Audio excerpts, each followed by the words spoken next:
அனைவருக்கும் வணக்கம். துலாம் ராசிக்காரர்களுக்கு இது கடவுள் எழுதிய தலைவிதி. துலாம் ராசிக்காரர்கள் பரம ஏழை கூட பணக்காரராவதற்கான யோகம் செப்டம்பர் மாதம் 30ஆம் தேதி முடிவதற்குள் எந்தெந்த விஷயங்களில் நிறைவாக அமைய போகிறது என்பதை ஆராய்ந்து பார்க்கும்போது நிச்சயமாக இந்த வேளையில் பல கிரகநிலைகள் துலாம் ராசிக்காரர்களுக்கு மிகவும் சாதகமாகவும் அபரிவிதமான மாற்றங்களை ஏற்படுத்தி கொடுக்கக்கூடிய வலுவான அமைப்பிலும் வலம் வரப் போகின்றன. எனவே துலாம் ராசிக்காரர்கள் உங்களுடைய வாழ்வில் உறவுகளால் ஏமாற்றம், உடன் பிறந்தவர்களால் ஏமாற்றம், நண்பர்களால் ஏமாற்றம், யாரை நம்புவது யாரை நம்பக்கூடாது, உடன் பணியாற்றியவர்களே மிக பெரிய அளவில் துரோகத்தை செய்து விட்டார்களே என பல தடுமாற்றங்களை சந்தித்திருந்தாலும் கூட அத்தனை விதமான தடுமாற்றங்கள், ஏமாற்றங்கள், தொழிலில் ஏற்பட்ட மாற்றங்கள் அனைத்திலும் நல்ல ஒரு மாற்றத்தை பெறக்கூடிய வகையில் இந்த வேளையில் செப்டம்பர் 30 முடிவதற்குள் 5 கிரகநிலைகள் ஆட்சி பலம் பெற்றும் 2 கிரகநிலைகள் உச்சம் பெற்றும் சஞ்சரிக்க போகின்றன. எனவே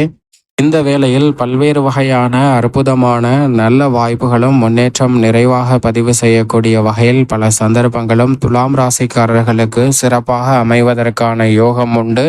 இதை சரியாக பயன்படுத்தி கொண்டால் உச்சபட்ச வளர்ச்சியும் நன்மையும் நிறைவாக பதிவு செய்யலாம் என்பதில் சந்தேகமே இல்லை. ஏனென்றால் இந்த வேளையில் மிக வலுவாக ராசியின் ராஜயோகாதிபதியான சனி பஞ்சமஸ்தானத்தில் வக்ரம் பெற்றிருந்தாலும் வலுவாக சஞ்சரிக்கிறாருங்க.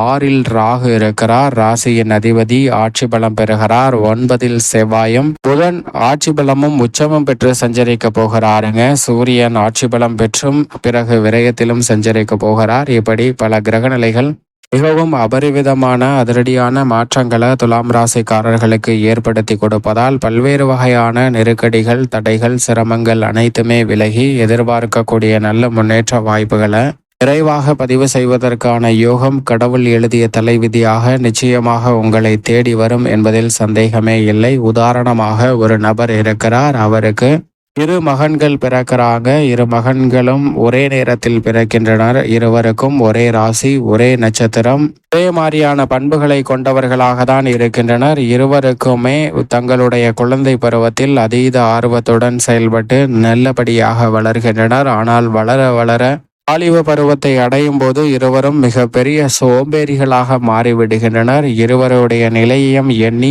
அந்த தந்தை மிக பெரிய அளவில் கவலை கொள்கிறாருங்க. இவர்களுடைய எதிர்காலம் இப்படி அமைய போகிறது என்று எண்ணியே அவருடைய உடல்நிலை மிகவும் மோசமாகி விடுகிறது. பல்வேறு வகையான சிக்கல்களை தன்னுடைய வாழ்வில் சந்திக்கிறார். ஆனால் 2 மகன்களுமே சோம்பேறிகளாக மாறிவிடுகின்றனர். அப்படிப்பட்ட 2 மகன்களையும் மாற்றுவதற்காக அந்த தந்தை ஒரு அதிரடியான முடிவை எடுக்கிறாருங்க. 2 மகன்களையும் அழைத்து, நான் இதுவரை சம்பாதித்த சொத்துக்கள் அனைத்தையும் சரிசமமாக பிரித்தேன். அதில் உனக்கு சேர வேண்டிய பங்கை உனக்கும், மற்றவருக்கு சேர வேண்டிய பங்கை மற்றவனுக்கும் கொடுத்து விட்டேன். இது மட்டுமல்லாது நான் சேகரித்து வந்த தங்கம், வைரம், வைடூரியம் போன்ற பொக்கிஷங்களை சரிசமமாக பிரித்து 2 பெட்டியில் அடைத்து உனக்கு சேர வேண்டிய பங்கை உன்னுடைய நிலத்திலும், மற்றவனுக்கு சேர வேண்டிய பங்கை மற்றவருடைய நிலத்திலும் புதைத்தேன். ஆனால் அதற்கான அடையாளங்களை வைத்திருந்தேன். அந்த அடையாளங்களை தற்போது கண்டுபிடிக்க இயலவில்லை. அதனால் எந்த இடத்தில் வைத்தேன் என்பது தெரியவில்லை. எனவே உங்களுக்கான புதையல்களை நீங்களே கண்டுபிடித்துக் கொள்ளுங்கள் என்ற பொறுப்பை 2 மகன்களிடமும் ஒப்படைக்கிறாருங்க. இதை கேட்டவுடன் பொக்கிஷம் புதையல் என்றவுடன் சோம்பேறிகளாக இருந்த 2 நபர்களுக்கும் ஆர்வம் அதிகரிக்கிறது. அந்த புதையலை எப்படியாவது எடுத்து வாழ்வில் செட்டிலாகி விட வேண்டும் என்ற எண்ணம் வருகிறது. எனவே அடுத்த நாள் காலையிலே இருவருமே அந்த தங்களுக்கென ஒதுக்கப்பட்ட நிலத்திற்கு சென்று அங்கு தோண்ட ஆரம்பிக்கின்றனர். அப்படி தோண்டி கொண்டிருக்கும் போது ஒரு கட்டத்தில் இருவருக்குமே நீர் ஊற்று அங்கு புலப்படுகிறது. ஒருவருடைய வயலில் அவருக்கான இடத்தில் நீரூற்றும், மற்றவருடைய வயலில் அவருக்கான நீரூற்றம் கிடைக்கிறது. இதை பார்த்த ஒரு நபர் என்ன செய்கிறார் என்றால் அந்த நீரூற்றை பெரிதாக்கி அங்கு ஒரு கிணறு அமைத்து அந்த கிணற்றில் இருக்கக்கூடிய நீரை பயன்படுத்தி தனக்கு ஒதுக்கப்பட்ட நிலங்களை செம்மையாக வலுப்படுத்தி விவசாயம் செய்கிறாருங்க. அவருக்கு மிக பெரிய அளவில் விளைச்சலும் வருமானமும் கிடைக்கிறது. தன்னுடைய வாழ்வில் பொருளாதார ரீதியாக வளர்ச்சியையும் முன்னேற்றத்தையும் அதில் கிடைக்கக்கூடிய பலனையும் பெறுகிறார். ஆனால் மற்றொருவர் என்ன செய்கிறார் என்றால் அவருக்கு கிடைத்த அந்த நீரூற்று வாய்ப்பை பயன்படுத்தி கொள்ளவில்லை. ஏனென்றால் தன் தந்தை தன்னிடம் விலை உயர்ந்த பொக்கிஷங்களை, புதையல்களை புதைத்து வைத்திருக்கிறேன் என்று சொல்லியிருக்கிறார். எனவே அந்த நீரூற்றுகள் தேவையில்லை என்று அதை மூடிவிட்டு அடுத்த இடத்தில் பள்ளம் தோண்டுகிறாருங்க. அந்த புதையலை கண்டுபிடிப்பதற்காக இப்படி தன்னுடைய வாழ்நாள் முழுவதும் கடினமாக உழைத்து பள்ளங்களை தோண்டி பார்த்தாலும் இறுதி வரை அவரால் கண்டுபிடிக்க முடியவே இல்லை. இப்படிதான் துலாம் ராசிக்காரர்களுக்கும் தங்களுடைய வாழ்வில் அனைத்து விதமான துலாம் ராசிக்காரர்களுக்குமே வாய்ப்புகள் சரிசமமாக வழங்கப்பட்டாலும் கூட அவற்றை நாம் எப்படி பயன்படுத்தி கொள்கிறோம் என்பதில்தான் அதற்கான பலன்கள் இருக்கிறது என்பதை இந்த கதை மூலமாக நாம் உணர்ந்து கொள்ளலாம். ஏனென்றால் அந்த தந்தை ஒரு சிறிய பொய்யையும் இங்கு சேர்த்து சொல்கிறார். இருவரும் சோம்பேறிகளாக இருந்து மாற வேண்டும் என்பதற்காக பொக்கிஷம் புதையல் என்று சொன்னாருங்க. ஆனால் அதை சரியாக பயன்படுத்தி கொண்ட அந்த நீரூற்றை பயன்படுத்தி கொண்ட அந்த நபர் வாழ்வில் செழுமையை அடைகிறார். மற்றொருவர் அந்த அளவுக்கு முன்னேற்றம் பெற முடியவில்லை. ஆனால் இந்த இரண்டு நபர்களுமே கடினமாக உழைத்திருக்கிறார்கள். ஏனென்றால் நீரூற்றை பயன்படுத்தி கடினமாக உழைத்து தன்னுடைய வாழ்க்கையை முன்னேறுகிறார். மற்றொருவர் புதையலை கண்டுபிடித்தே ஆக வேண்டும் என்று வாழ்நாள் முழுவதுமே கடினமாக உழைக்கிறாருங்க.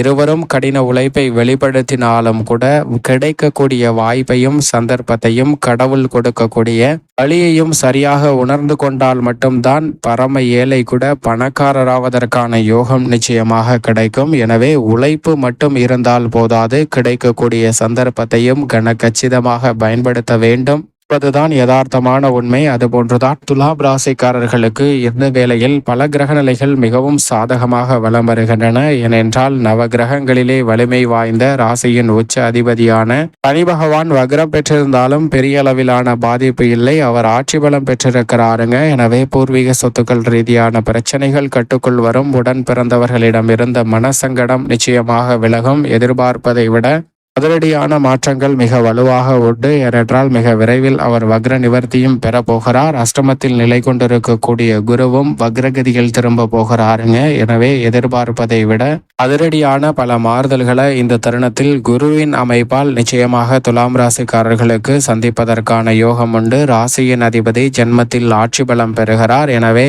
ஏமாற்றம், தடுமாற்றம், சிக்கல் போன்ற அனைத்துமே மறைந்து முன்னேற்றம், வளர்ச்சி என்ற நிறைவான வாய்ப்புகளை பெறுவதற்கான யோகம் இந்த தருணத்தில் உண்டு. அது மட்டுமல்லாது மிக வலுவாக உச்சமும் ஆட்சி பலமும் பெறுகிறாருங்க. புதன் உச்சம் பெறக்கூடிய நேரம் என்பது பல்வேறு வகையில எதிர்பார்க்கக்கூடிய நல்ல வாய்ப்புகள் உங்களுடைய வளர்ச்சியை உறுதி செய்யும். அலைச்சல் அதிகரித்தாலும் கூட உச்சபட்ச நன்மைகளை நிறைவாக சந்திப்பதற்கான யோகம் இந்த தருணத்தில் துலாம் ராசிக்காரர்களுக்கு உண்டு என்பதை திட்டவட்டமாக உறுதிப்படுத்துகிறார். லாபத்தில் நிலை கொண்டிருக்கிறாருங்க. லாபத்தில் ஆட்சி பலம் பெற்றிருக்கிறார் சூரியன். அவர் விரயத்திற்கு சென்றாலும் கூட புத ஆதித்ய யோகம் மிக வலுவாக நிறைந்து கிடைப்பதால் பல்வேறு வகையில புதிய ஒப்பந்தங்கள் அடுக்கடுக்காக கிடைக்கும். தொழில் ரீதியாக அதிரடியான மாற்றம் உண்டு. உடல்நலத்தில் நல்ல முன்னேற்றம் வலுவாக கிடைக்கும். வாழ்க்கை துணையால் எதிர்பாராத சில திருப்பங்களை சந்திப்பதற்கான யோகம் உண்டு. பொது வாழ்வில் இருப்பவர்களுக்கு மனக்குழப்பம் நீங்கக்கூடிய வகையில் பல நிகழ்வுகள் நடைபெறும். கலைத்துறையில் அற்புதமான வாய்ப்புகள் உங்களை தேடி வரும். மேலும் இந்த சந்தர்ப்பத்தை துலாம் ராசிக்காரர்கள் சாதகமாக மாற்றிக்கொள்ள நிச்சயமாக வாரத்தில் செவ்வாய்க்கிழமை விரதமிருந்து அருகாமையில் உள்ள முருகப்பெருமாள் ஆலயம் சென்று தீபம் ஏற்றி வழிபாடு செய்யுங்கள். தங்களுடைய வாழ்வில் சந்திக்கக்கூடிய தடைகள் அகன்று சிறப்பான வளர்ச்சியும் முன்னேற்றத்தையும் பதிவு செய்வதோடு மட்டுமல்லாது இது கடவுள் எழுதிய தலைவிதி. பரம ஏழை கூட பணக்காரராவதற்கான நல்ல வாய்ப்பும் சந்தர்ப்பமும் உங்களை தேடி வரும். செப்டம்பர் 30 முடிவதற்குள் என்பதில் சந்தேகமே இல்லை. துலாம் ராசிக்காரர்களுக்கு சரியாக பயன்படுத்திக் கொள்ளுங்கள்.